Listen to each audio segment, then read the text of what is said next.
Hello out there, we're on the air. It's hockey night tonight. Tension grows, the whistle blows, and the puck goes down the ice. The goalie jumps and the players bump and the fans all go insane. Someone roars, Bobby scores at the good old hockey game. Oh, the good old hockey game. Winnipeg has a hockey pedigree going back many generations. Hockey has formed the backbone of Winnipeggers since the sport was introduced in 1890. University athletics are a proud feature of the University of Winnipeg. A winning culture in men's and women's basketball and volleyball has been well established going back 40 years. But it might surprise some to learn that hockey was played along with these other winning teams to bear the name Westman. From the mid-60s until the early 80s, hockey was a fixture at the University of Winnipeg, playing in the Great Plains Division against very strong competition from CIS powerhouse teams. The history of the Westman roots in hockey goes much further back than this period. In fact, hockey at the University of Winnipeg began almost when the sport made its entry into Manitoba. At the time, the antecedent to the University of Winnipeg was Wesley College, playing in the first intercollegiate athletic league established in Manitoba. To understand the beginnings of intercollegiate hockey, we turn to author Richard Brignall. University hockey has been played at the University of Manitoba since about 1892. That was the first recorded game. And by 1898, they first organized the first intercollegiate league. And that is a league with St. John's College, Wesley College, Manitoba College, and the Collegiate. It was a way to kind of solidify the league into having a champion and really giving it some legs in the community. Because at that time, it was all about faculties playing off against each other. Law playing medicine. There's a lot of rah-rah, each faculty playing off against each other. And Wesley College was one of the first kind of organizers of that. And from that point on, it grew. That from that first four teams in 1898, it grew to not only more colleges coming into the league, but it also split into senior and junior level hockey. The intercollegiate league really mirrored how hockey, the evolution of hockey at that time, where it just wasn't a bunch of guys getting together to play hockey. It was becoming organized. They're, having records of games, having a championship trophy at the end of the year, seeing who was the leading scorer. And also what's really neat is the development of the senior and junior. And eventually at one point they had a juvenile league for the intercollegiate. And from that point on, that league was, like any sports at the university level, was really kind of a hinge pin as something for the students to do when they weren't studying. It really brought together people in the different colleges to really create a sense of community and something to cheer for. And I think it was over the years as they were playing, it was a very important part of university culture to get behind your college, to get behind your team. And from the looks of it, from championships and league play, people got really into it, and it was a real rivalry, between the different colleges. And for the next, 30, 40 years, it spawned. It just continued in that, and it eventually evolved to much greater things. These were like kind of the cream of the crop of students at that time. So you had some of the smartest people in the city, and at that point, because it's an amateur game, it was a very important thing for people at this level in society to play sports like that.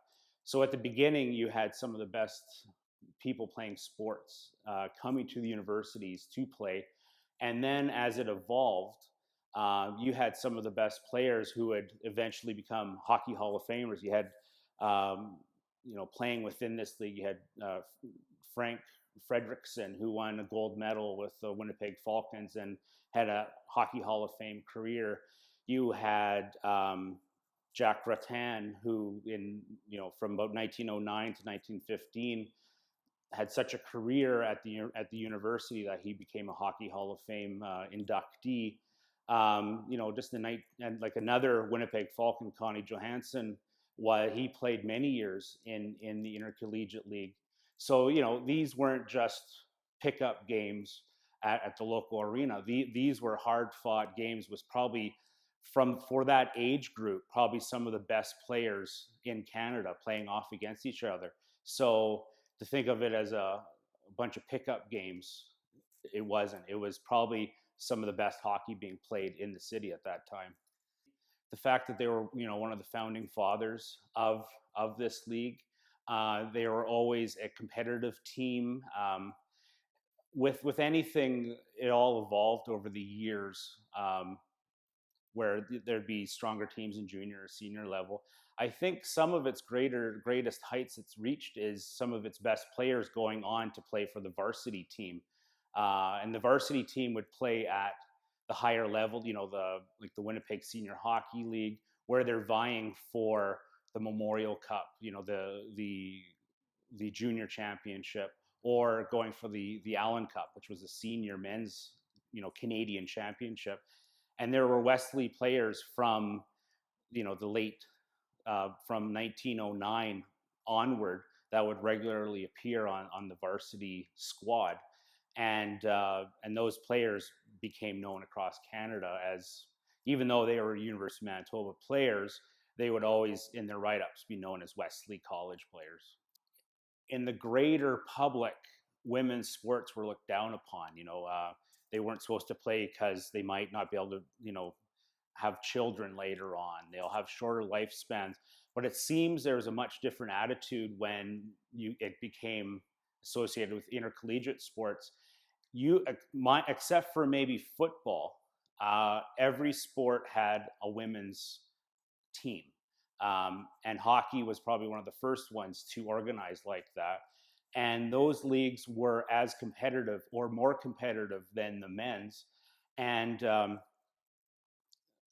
just like the men's, it was all about school spirit. It's about Wesley College against St. John's, or trying to take on Medicine. And with Wesley College, in reality, over the years, the women's team was always more successful than the men's team.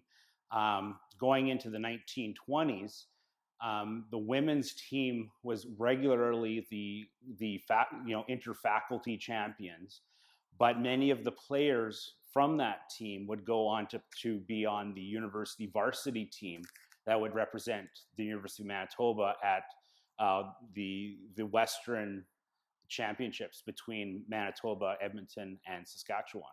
So in reality, even though the men's league was perceived as the greater league, it was the women's team that really took the Wesley name and went to higher levels with it. Wesley College teams would continue to win numerous championships leading up to World War II. Unlike the First World War, when Wesley College continued to ice winning squads, there would be no hockey played at Wesley, then United College, until well after the end of the Second World War. Hockey returned to the former United College, now the University of Winnipeg, in 1967, playing a style of hockey similar to what many would understand as hockey today. The Westmen set out to rekindle the former glory of the early years. The team would be coached by 1964 Allen Cup champion Bill Johnson. The former Winnipeg Maroon would lead the team to a disappointing 1-19 campaign. Johnson was promptly fired as head coach and replaced by former Winnipeg Maroon teammate and ex-Toronto Maple Leaf Bill the Beast Juzda, who would fail just as badly in the second full season of Westman hockey with an 0-20 record. Feeling that a third go would be the lucky charm, the University Athletics Department hired yet another former Winnipeg Maroon from the 1964 championship team. Career MJHL player and former Winnipeg police detective Tommy Marshall was hired to get the Westmen back to winning ways. Marshall endured a tough first season. He continued on to build a team from the little that had been left to him. He would be the last coach of record for the Westmen. The team itself was much improved under Marshall. Former players Kim Kozak, Terry Goodzionis and Lindsey Johnson explain. Well, he was a smart hockey man. He was, he knew his stuff. It was just maybe lack of motivation sometimes. That's just my opinion. But yeah, I mean, I don't think he could. I think he knew his stuff. There's no question he knew his stuff, but I don't think he had the tools. I don't think he had the recruiting and the players and stuff to be able to coach the way he wanted to coach. Like we were kind of a ragtag bunch of guys. We had like one good line, and everybody else just kind of filled in the spots. And I don't think that's he could coach to that kind of group. I think he needed a little bit more of an elite group to use whatever his talents would be.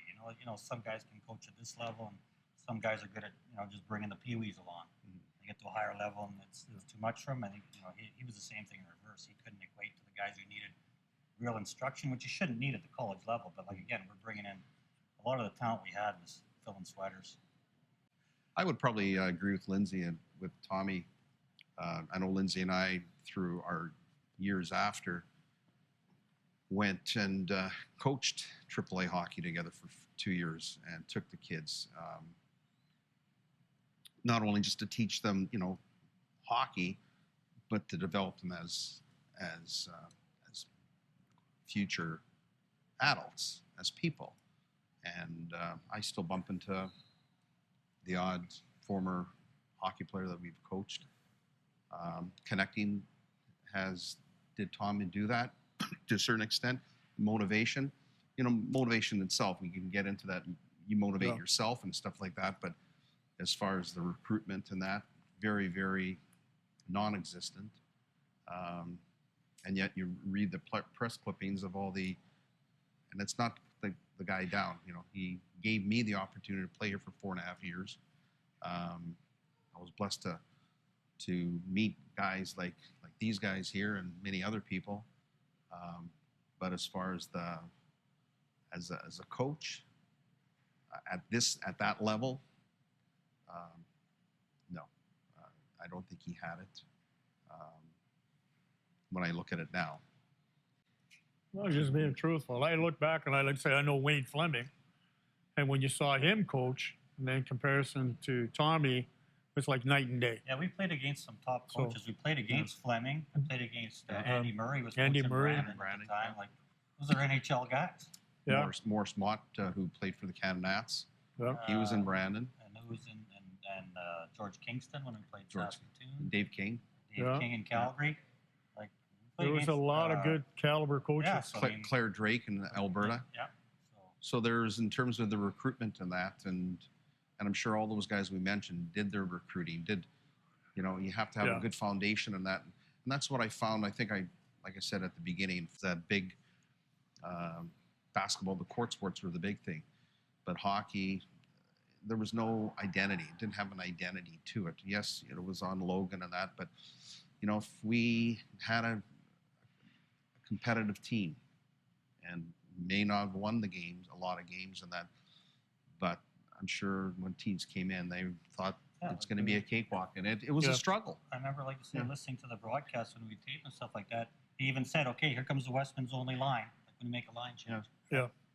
We had a bunch. I'd say actually on the radio or whatever. They play it back, and that's a problem. And then, like I say, if you're not recruiting and adding to that puzzle, like you're not getting enough pieces, I mean, the thing just falls apart. But we had a bunch of guys on the teams that they never quit. We lost by sometimes 6 goals or whatever, but the nucleus of everybody never quit. We just kept going and going, and like I say, sometimes with a little bit, we had one line, and then the fill-in sweaters, but they never quit. No. Playing with these guys, the bonding, and it was so much fun. And it was also such a higher level of hockey, not used to, but where we finally got accustomed to it, and it was just great. We can go on and on with the stories that we had on and off the ice, the trips, talk about Ryan Herschel, the team entertainer. Yeah. It was just... that was actually the free press one I had.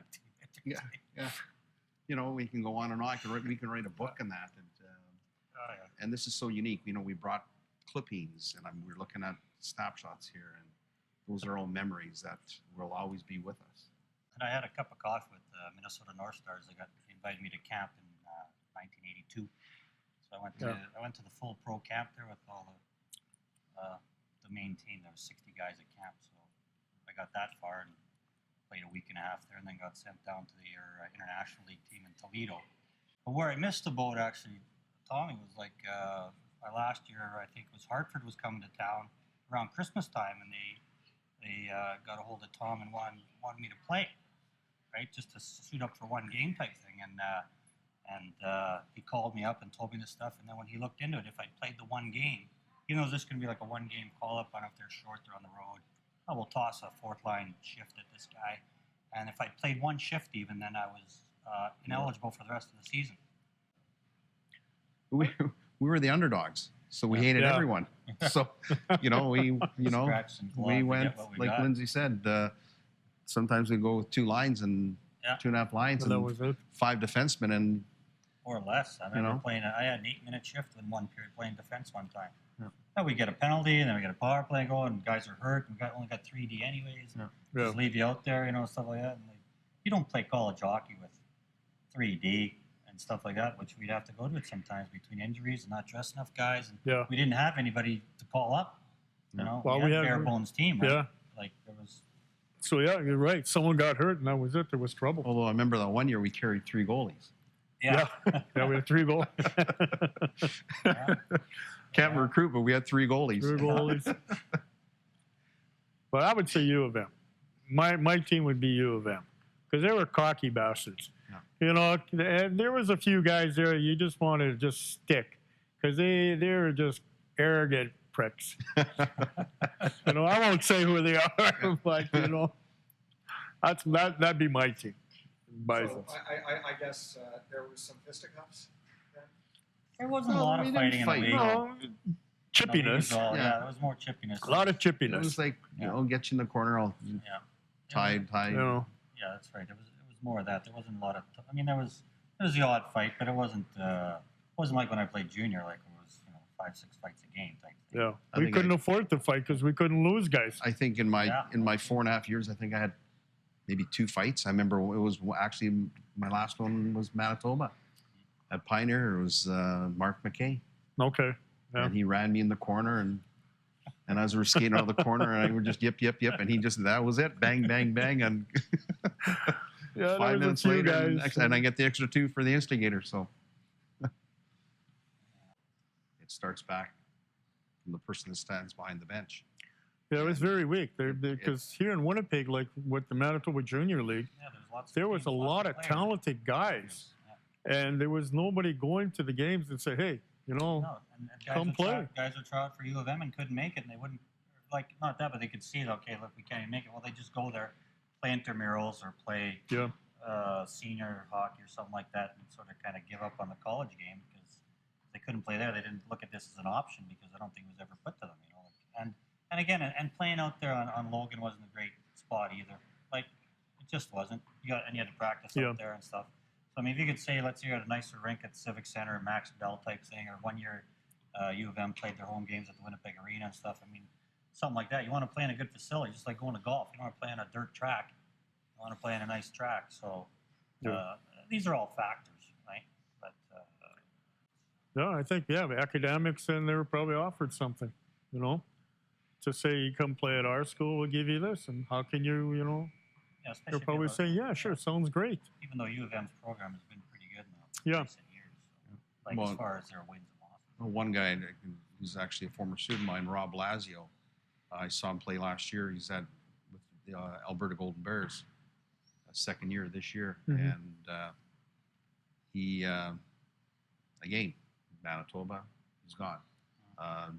Bumped into a former player of ours just a 3 weeks ago, Jimmy Rabowski. His son played 3 years with the Steelers, and he's in the second year at University of Toronto again. But this happens. Yeah, it happens all over. And but getting back to the recruitment, I think it all starts from the top down, and that taking ownership, building, and that in those 4.5 years that I was here, I saw, like Lindsay said, if it wasn't the players talking to players, and that in this day and age right now, if that would have happened, or even when we played, if we went up to Dave King and Claire Drake and said, hey, how did those, I know for a fact that those coaches went out and they had guys scouting and they had, but they had a good just recruiting. Like the volleyball, basketball programs that were so big here. I mean, they're at all the high school games. They're all, because they're bidding against U of M, because, bigger school over there, the kids in Winnipeg or, whatever it is, like Miles Mack, the high school is always a perennial volleyball thing. So, I mean, they'd be both, they're at all the games and they're talking to the players. Come here, we're gonna go to national championship. Like some real recruiting. Like the only recruiting that was ever done is usually left player to player. Like, good recruiting program. Might have a shot. It was more enjoyable playing out of town. Yeah. Like going to Bemidji or Air Force. Colorado Springs, all over, down to Fargo. That was more enjoyable playing out there because there were crowds and Even Lakehead, their little Lakehead was good. Everywhere. Regina. Brandon even. Yeah. But again, Brandon had a nice sportsplex was nice. Yes. All the places we talked about were great facilities to play in. Yeah. And the crowds were into it. Yep. Air Force Academy. But I think it comes back to the recruiting, and Lindsay's bang on when you learn from the past, and you got to start fresh. And if that's the case, then you have to start getting into quality, into vision, into someone, someone that's their name, and then have people on as assistant coach, and wow, he's coaching, okay. And but also, like you say, we got now with the Western League where they get their university paid for. Okay, now we got guys that are graduating from the Western League, don't make pro, whatever it is, want to get an education. They got the cash. What do you got to show them? Here's a nice facility. Yeah. Here's a nice league. Here's how we're going to treat you. Come join us. And that's how you sell to these guys. And there's hundreds of them out there every year when they graduate, right? Like out of junior when they're 20 years old. And that's what these other clubs all pick up. Like even the teams down east, I mean, they're all full of these guys that played in the Q and the O. They're all 22, 21, 22, more mature students, but they got the cash because it's paid for. We don't have to give them bursaries, right? It's paid for by the major junior leagues. Yeah. So it's there, but if you don't have the facility and the program, quality program. Yeah, and the right type of coaching staff and resources. The Westmen would play from 1968 until 1984, when the team was cut from the athletics department budget. Westmen hockey was finished at the University of Winnipeg. To explore the failure more deeply, we turn to former player turned economics professor Phil Serene. Well, I think, hockey is a fairly expensive sport, and largely because of the need for an arena. But you also need to have revenues coming in. And so even though it can be fairly expensive to operate, if you have sufficient revenues, you can make a go of it. So I think part of the problem was there wasn't sufficient revenues coming in, and we didn't really have a dedicated arena. And I think you have to have an arena, and you have to have control over marketing and all those other aspects to really generate sufficient revenues and interest to sustain, which can be a fairly expensive program.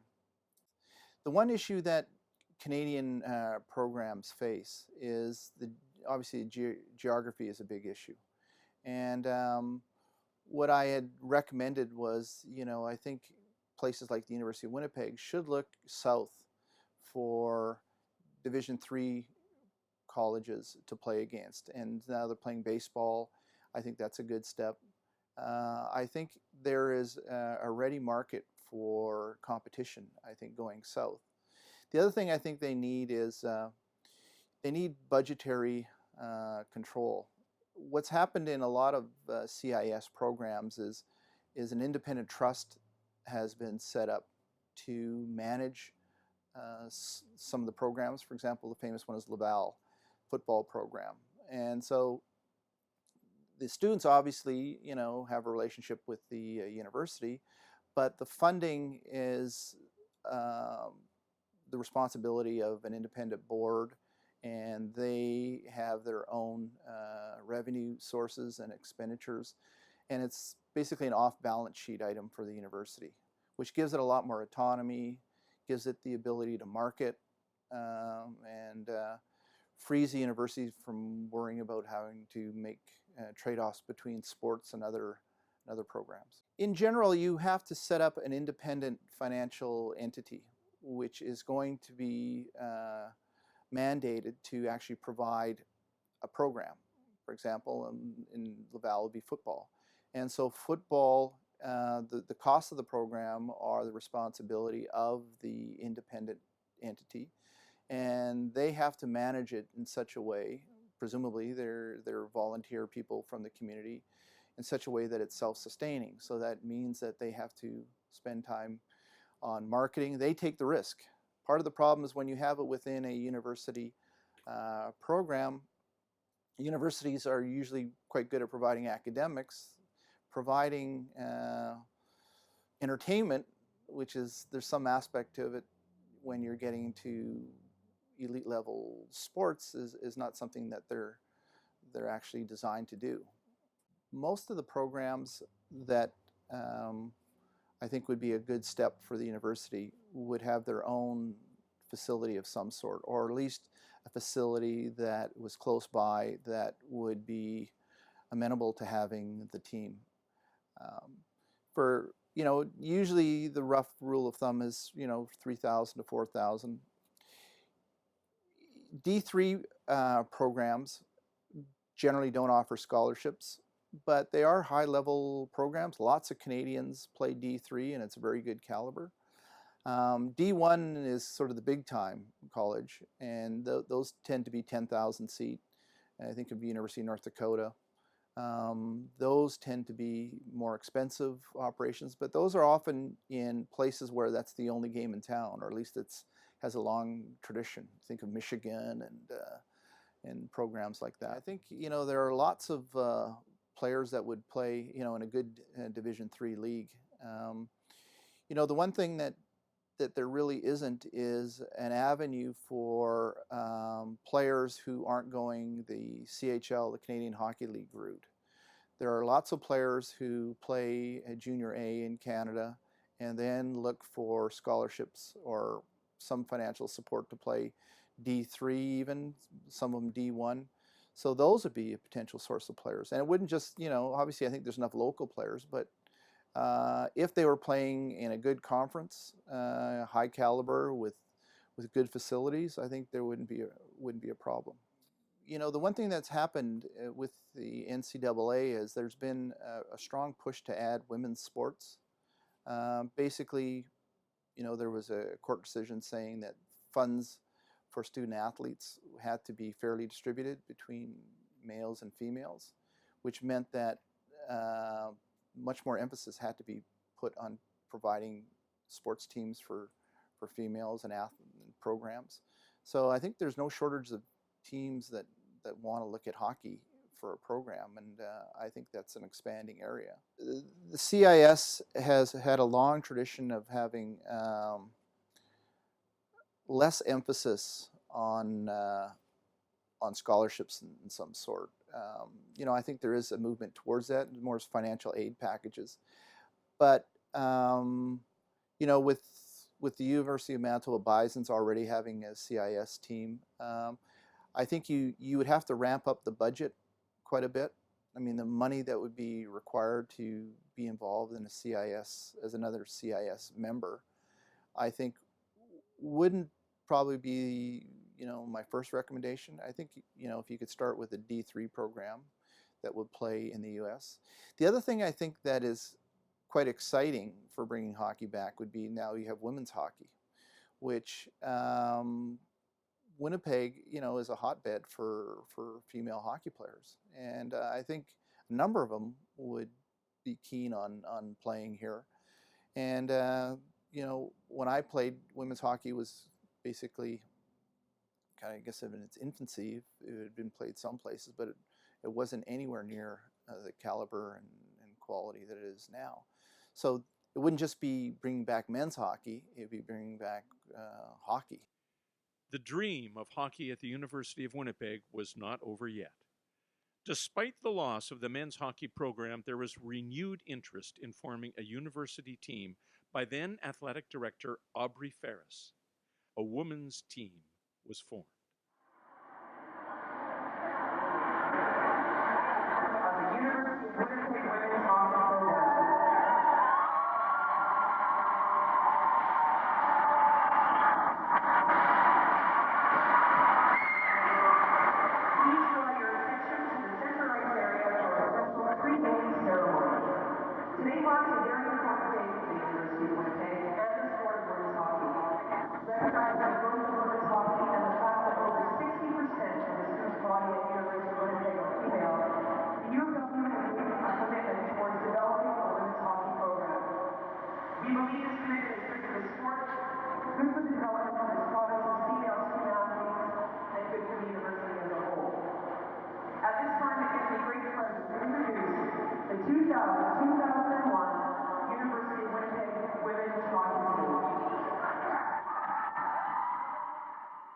The team would start successfully as a senior women's league team.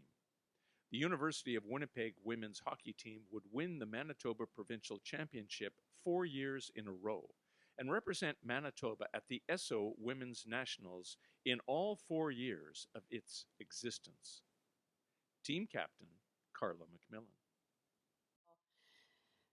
It was always exciting to play with the team because we had a nice mix of younger players who were very tenacious and just wanted to prove themselves, and balance that with some older, more veteran players that had a little bit more experience. So you put those two levels of hockey together, and we pulled off some pretty exciting hockey matches. Yeah. Well, it's always neat to be part of a rivalry, and Winnipeg is known for having crosstown rivalry with U of M in a number of sports, but to finally have one with hockey was exciting. And it was great that we always came out on top. They were a very good hockey club, passionate, but I think with our level of coaching, and again, we had some really talented players, and we always managed to come out with the win. Well, again, we still had that makeup of half young, half more experienced players. I think the more experienced players were, they were sad, but at the same time, they had a good ride, a good run. The younger players maybe, where am I going to play now? But a lot of them were going on to the next phase of their hockey career. So they were being recruited for some higher level universities. So I think it was a stepping stone for them, very important developmental piece in their hockey career. So I think they were going to be okay. There's no one more fierce than Jill as a player and as a coach. Her expectations were very high, and that's why we always did very well. She demanded the most out of her players, and she always got it, simply because she respected us, and there was the utmost level of respect for her as a coach. And she had a very good coaching staff behind her as well. She knew how to pick her people, and she put a ton of hours into everything she did. Very methodical in how she laid out her practices throughout the year. And we always managed to peak at the right time. She demanded the most, but never too much. And it just seemed to have a good, healthy balance. And we liked to win. Everybody likes winning, and Jill wanted to win. Jill had a very good name for herself for those reasons I just mentioned. People wanted to be better, and Jill got the best out of her athletes. She was tough. She was hard as nails. Sometimes you feared her. You didn't know what was going to happen, but you always knew that we had each other's back. She wasn't only a good coach with the tactics, and she knew how to bring her team together and make us gel. So the emotional side of things was there. To think back, playing with some of the players that went on to the higher level hockey, and they were 14, 15 years old, and you look at them now, and you still see Jocelyn Larocque on TV playing with Team Canada, and looking back and the growth that an athlete has from their beginning stages when they start to really make a name for themselves to where they are now. It was fun to watch. I was at the late end of my career with U of W, so it was exciting to watch those players develop and just be so hungry to be on the ice and just want to play as much hockey as they could. So I was excited for them. Jill Matthes was chosen to be the head coach. A tremendous athlete in her own right, Matthes would lead the women's team to remarkable success. In turn, she would later be inducted as a builder within the Manitoba Sports Hall of Fame. Essentially, the way the University of Winnipeg women's hockey team got started was Aubrey Ferris, the current athletic director, approached me and knew that I was heavily involved in Hockey Manitoba, and asked if I'd be interested in starting a program which would eventually, hopefully, be a part of CIS. So the initial, there's some monies put aside, so we had, some financial support, and my job was to go out and try and find the athletes and have the athletes attend not only University of Winnipeg itself, but also look to have students at the University of Winnipeg Collegiate who would then move into the program as they graduated from high school. We had a lot of, I guess right in the first year, I think we had 6 or 7 collegiate athletes that were a part of the program. And they, of course, graduated and then came to the university, through the university program at University of Winnipeg. First and foremost, as a leader in sport, in whichever particular sport it is, as a coach, you have to have the ability to identify talent and potential, and that's critical to developing any program and developing any athlete. And that's something, certainly, whether I was watching an 8-year-old or an 18-year-old, I could identify pretty quickly as the athlete with the most potential and perhaps the most, I guess, the athletes that really understood the game of hockey in this case. And then once you identify the talent, I think it's important that you begin to understand the athlete themselves as a person. And that, as a coach, is one of those things that if you're able to get to know athletes, get to know their strengths, get to know their vulnerabilities, you are certainly able to help them grow not only as an athlete but as a person. And it's one of those things that I believe separate average athletes and average coaches to folks that can move on to an elite level as athletes and as well as a leader and a coach. And that is a critical factor in what separates an average coach to the Mike Babcocks of the NHL. Well, given the fact that we were kind of a grassroots team, I thought we had lots of success. We were able to go into the CIS arenas and compete and provide, very competitive games. I think, at the time, University of Regina was a very strong team, and we were able to go toe-to-toe with them. University of Alberta was also a very strong team. We were able to play. We belonged on the same ice surface.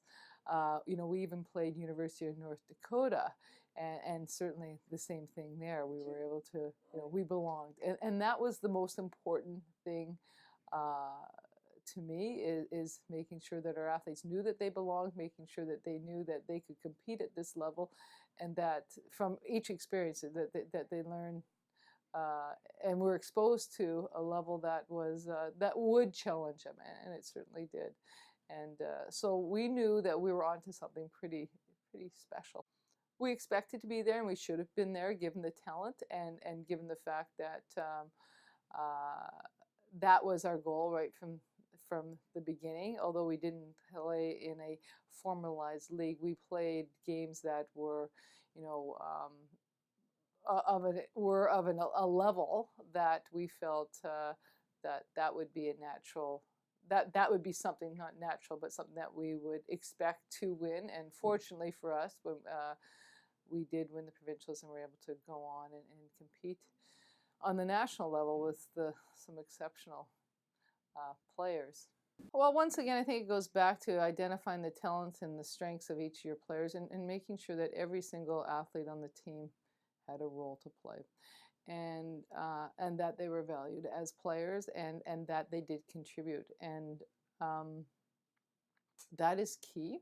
You can't have your 15, 16, 17 player feeling like they are not contributing. Everybody wants to have purpose, no matter what they're doing, what they're involved in. And that, I think, also helped us be successful, was everybody had a role. And I really made a point of making sure that whether they were the 15th, 16th, 17th player on the team, when the opportunity arose, they got the ice time, and I ensured that in their development, we never set them up where they would ever feel that they were singly responsible for not being successful, because that's the role of a coach. You've got to establish an environment where everyone feels successful. I think it was in some video I watched at one point that Wayne Gretzky said, you know, "That's my puck, you can get your own puck." And I really very much followed that philosophy and really tried to instill it in the athletes, that once you get the puck, we have to maintain control of the puck, because that's when good things happen. Whatever you do, you know, keep puck control, keep the pucks along the boards if we have to, know where you're going next with the puck, and limit the turnovers. And once you get that puck, it's special.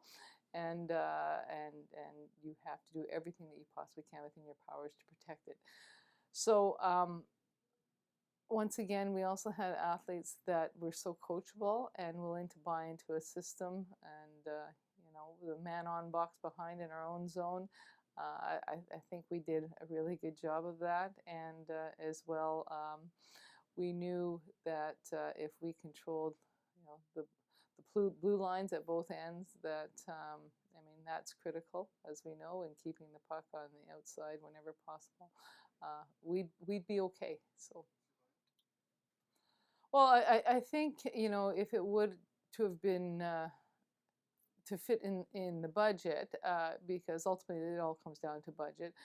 Certainly, they would have to have looked at hiring on a full-time coach. Don't forget, I was a principal of a school and also doing my MBA at the same time, and so I was able to be the coach and put lots of time into the program, but ultimately to give the program the credibility that it deserved to move on into CIS program. That would have been something that would have had to have happened. The home rink, you know, there was all kinds of opportunities to use the home rink, and as a matter of fact, conversations with MTS Center did transpire, and there would have certainly been opportunity there heading into the last season. So that's what it really needed to take. We had a full commitment by our volunteer staff, and you know, running a program at an elite level like that costs a lot of money, and the university felt, I think at that time, U of M was just really beginning to get their team going, that they would probably start looking at the clients that they were serving, and that certainly was a lot of recruitment of newcomer Canadians, of international students, and a little bit more local students that were coming to the University of Winnipeg. So, you know, we started seeing programs like soccer, which I think is incredible, and you know, the wrestling program, of course, the baseball. The diversity is certainly there, and we'd love to, you know, one day hopefully even see something like softball, because they've got baseball going, but that's a whole other conversation. But it would be unique, and I think the University of Winnipeg would really benefit from that kind of programming. I didn't think it was unfair. I certainly know that the present athletic director at the time focus necessarily was not on hockey and the sport of hockey, and that was made very clear to me. You know, maybe it was a favor to all of us. No one wants to work in an environment where the actual sport is not something that is necessarily respected or liked. So having said that, you know, maybe it was a favor. And, you know, those talented athletes, some went on and did some other great things. So, and, you know, it is what it is. The university women's team was just a year shy of becoming a CIS-ready Westman team when it was canceled. Coach Mathis and players were saddened by the loss of a winning team. Hockey at the University of Winnipeg was over for the second time in 2005. The legacy of hockey at the University of Winnipeg is the loss of a cherished sport and a history forgotten in time. Despite being expensive, the difficulty of icing a competitive team and the lack of financial stability, hockey has continued to pop up at the University of Winnipeg and may well again in the future. Third period, last game in the playoffs too. Oh, take me where the hockey players face off down the rink, and the Stanley Cup is all filled up for the champs who win the drink. Now the final flick of a hockey stick and a one gigantic scream. The puck is in, the home team wins the good old hockey game. Oh, the good old hockey game is the best game you can name. And the best game you can name is the good old hockey game.